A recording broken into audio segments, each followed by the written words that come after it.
Open Market is sponsored by AdLib, the self-serve DSP solution making advertising easy. What do the world's largest demand-side platforms have in common? They're effective, but they require large annual contracts and spend minimums. With AdLib, growing agencies get a single platform that connects to every top global DSP with no contracts, no spend minimums, and G2's #1 ranked support. That means access to the entire universe of TV, digital out-of-home, audio, display, video, and native without a hassle and with no blind spots.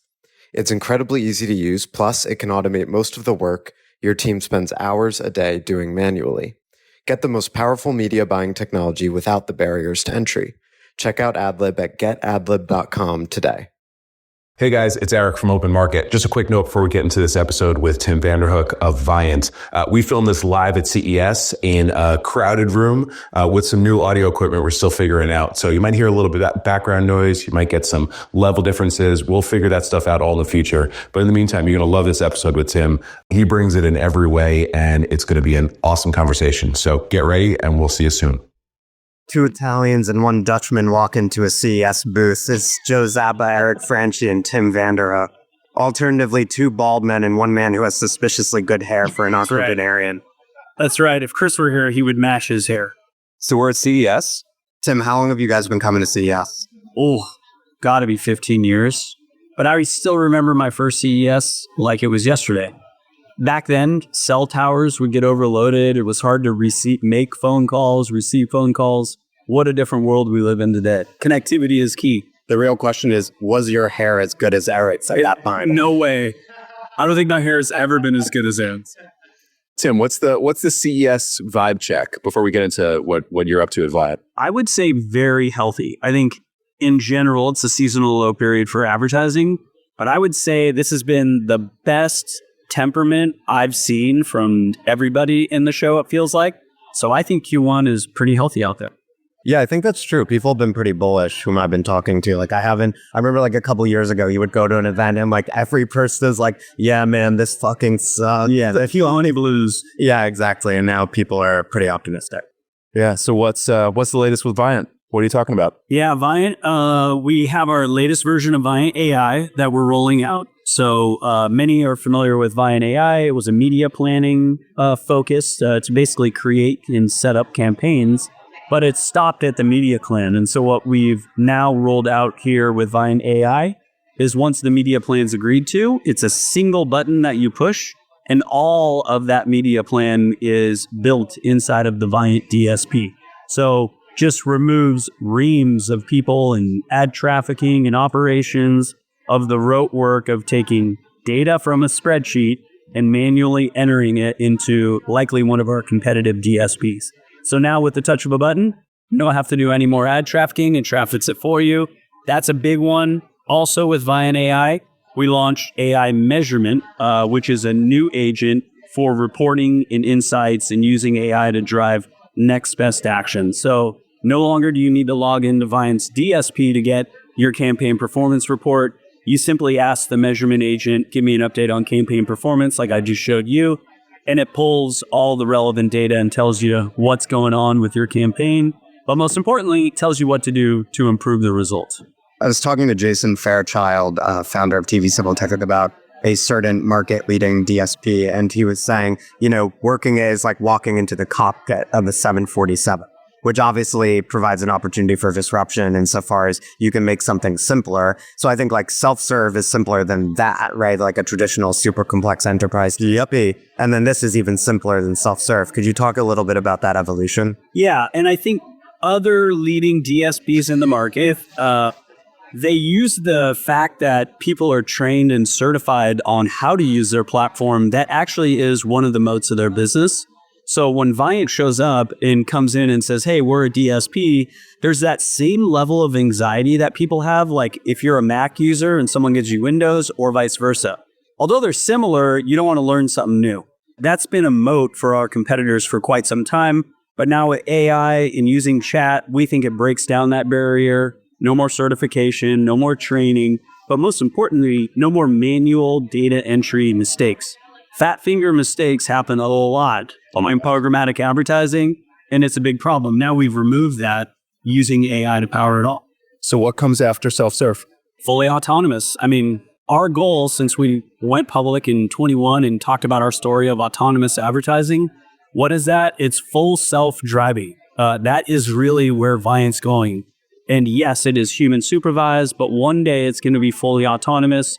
And we're just knocking down the milestones in this journey on the path to AI doing everything at the right stage. I know you've been talking to a lot of people about Viant AI over the last 6 months. What constituency in the industry would you say is most bullish about it? Like, is it the agency execs? Oh, it's all across the board.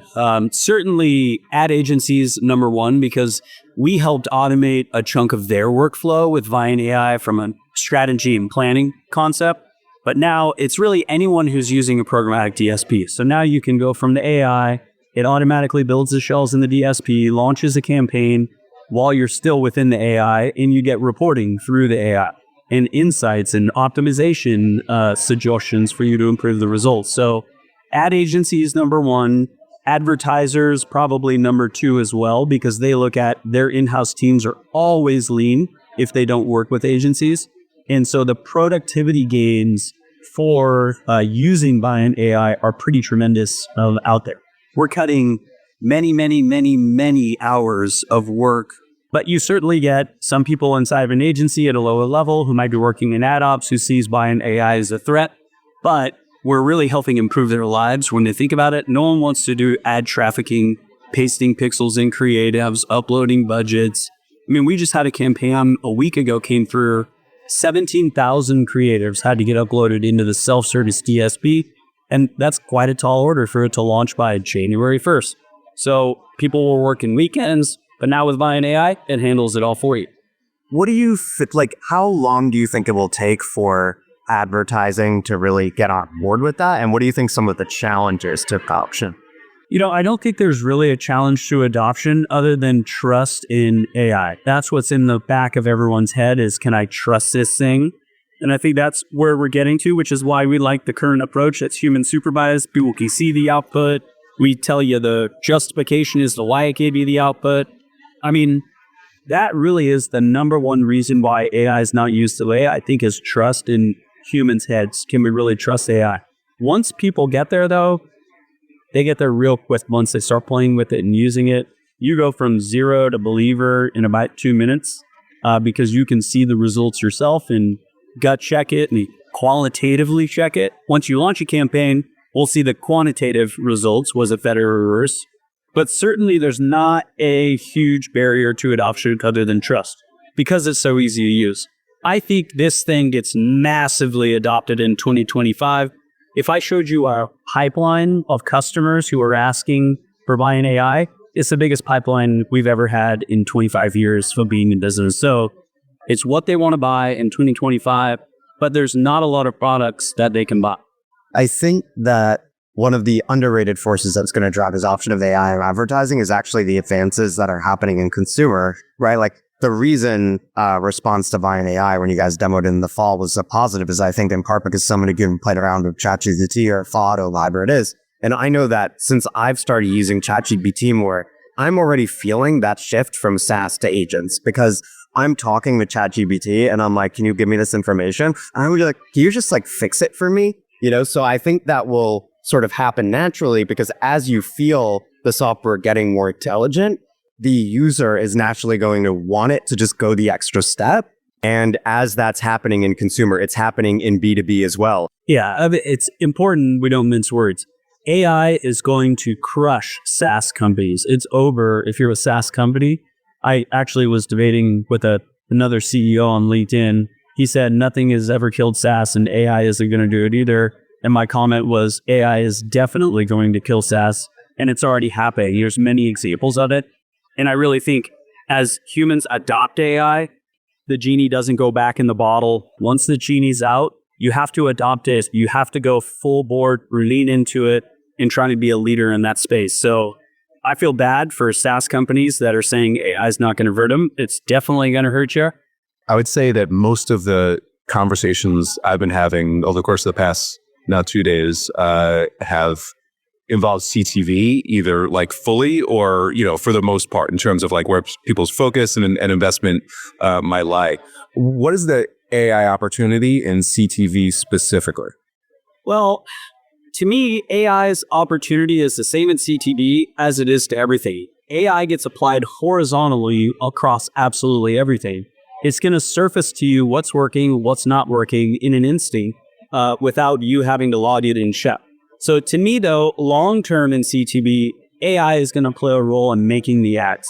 When you really put together a media plan, if you've got 10 publisher partners on a plan and it's this CTV app, or we're going to buy NFL football direct from ESPN or whatever it is, that should all have custom creative that gets delivered in these campaigns. AI makes it possible for that many creatives to be developed in a way that we didn't have access to in the programmatic ecosystem. We all run the same ads that no one clicks on, but we're all forced to run those same ads. So it doesn't matter how great my bidder is or how low we procure the price. If the ad sucks, the ad sucks. And most ads suck. So I think generative AI is going to help the actual creative be more relevant and capture the consumer's attention like we couldn't do with 3 ads that were pumping to 100 million people. Are you excited about the text to video tools?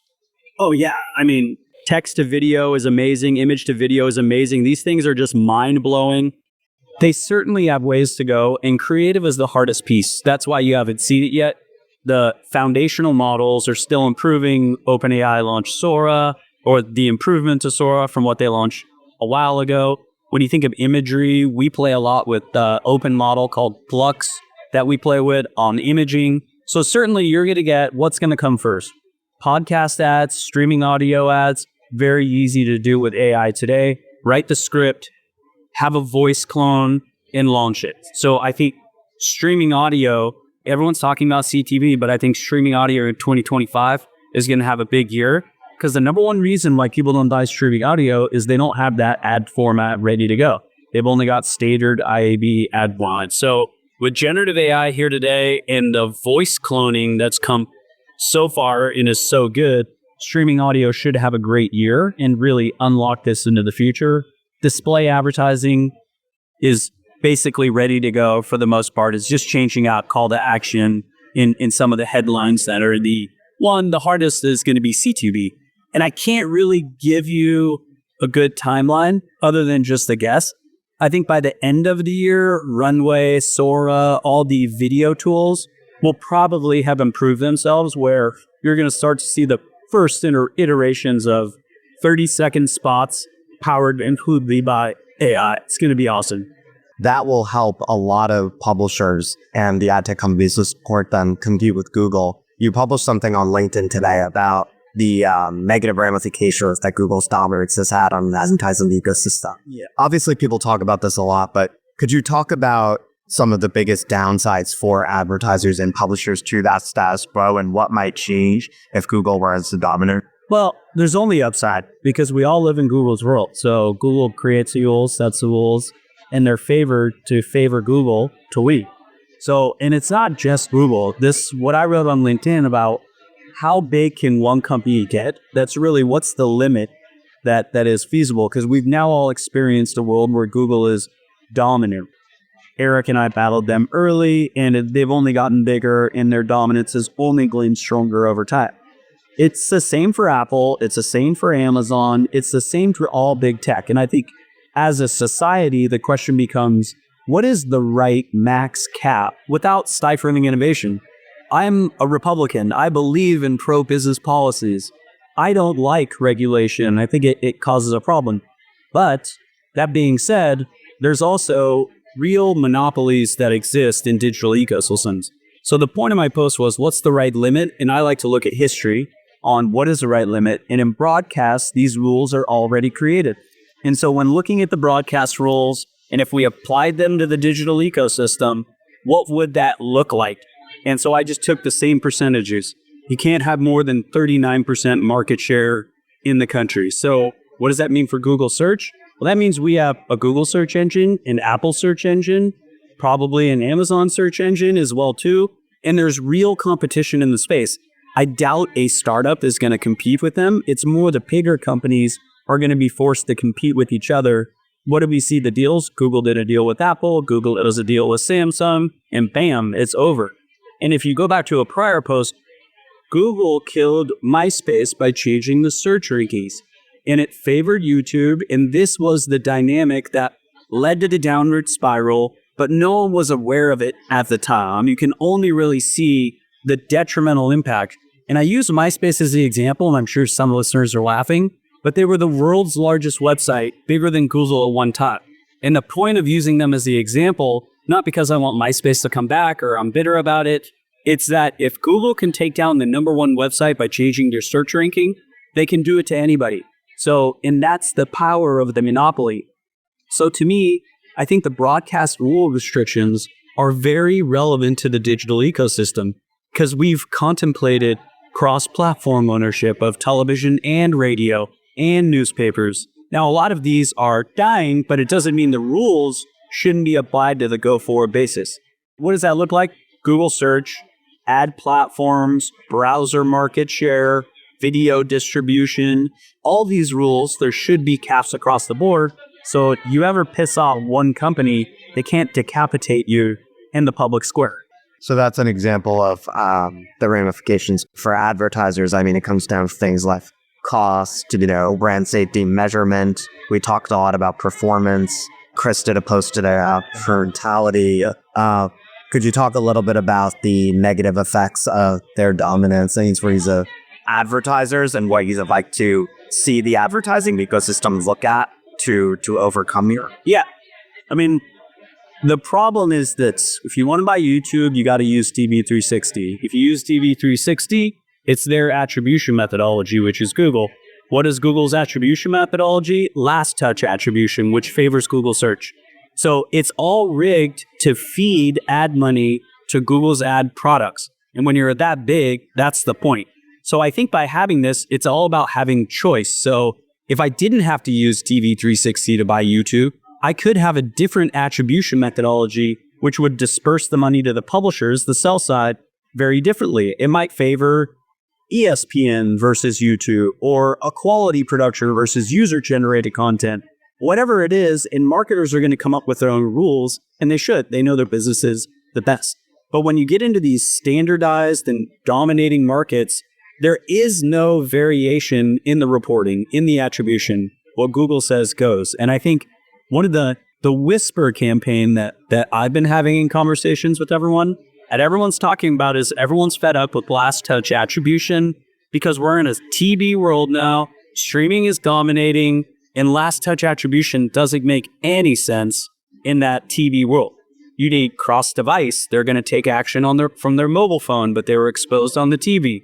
So you're seeing quite a bit of discussion around Google's last touch attribution.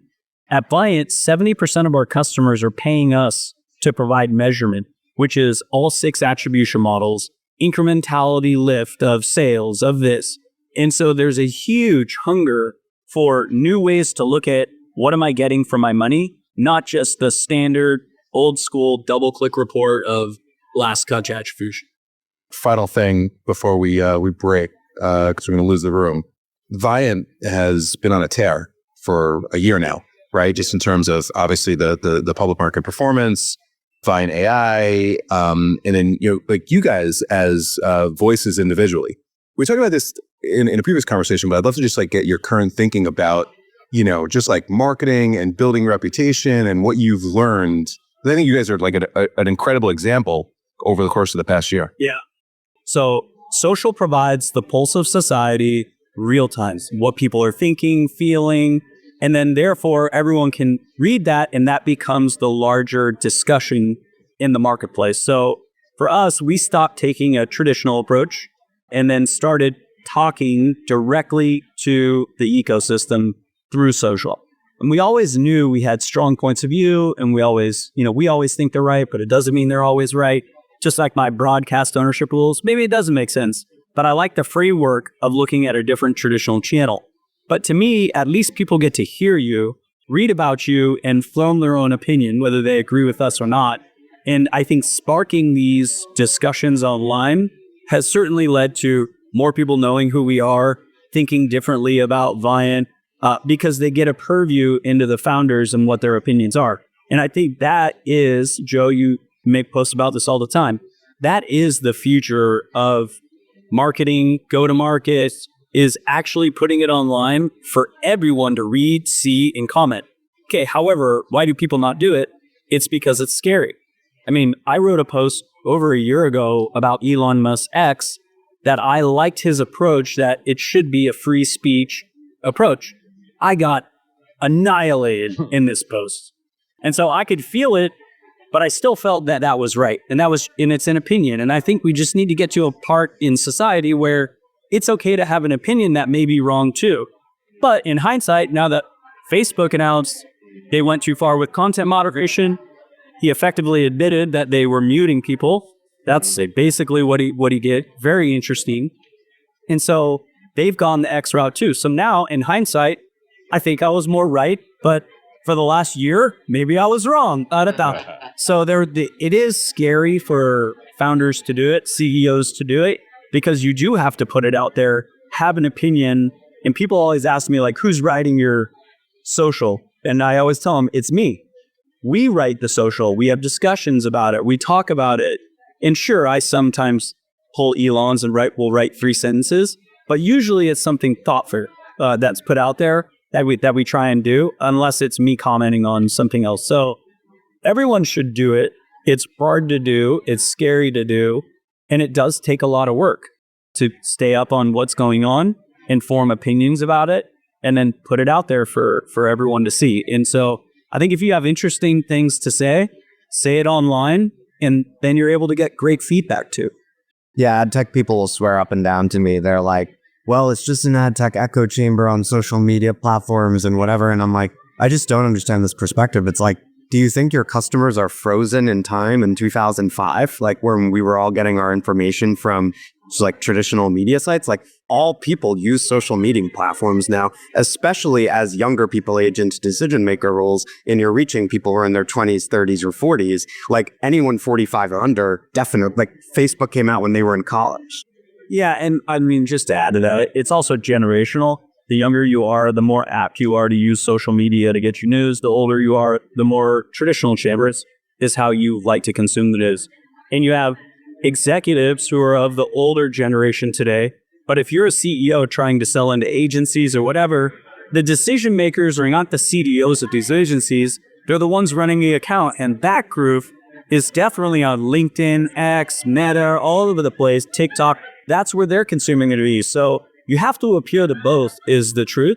You got to appeal to the C team, make sure that they're comfortable with your company, but you also have to be a man of the people and participate and actually be in the conversation, whether you're right or wrong, but at least people know your point of view. Absolutely. Tim, where can we find you on TikTok? I'm protecting my data. Always a pleasure. Yeah, thanks for stopping by, fellas. Yeah, thanks a ton, Tim. Like us, follow us, promote this, and you'll have hair as good as ours, and you'll be as rich as Tim. Thanks, guys. Take care, everybody. Bye.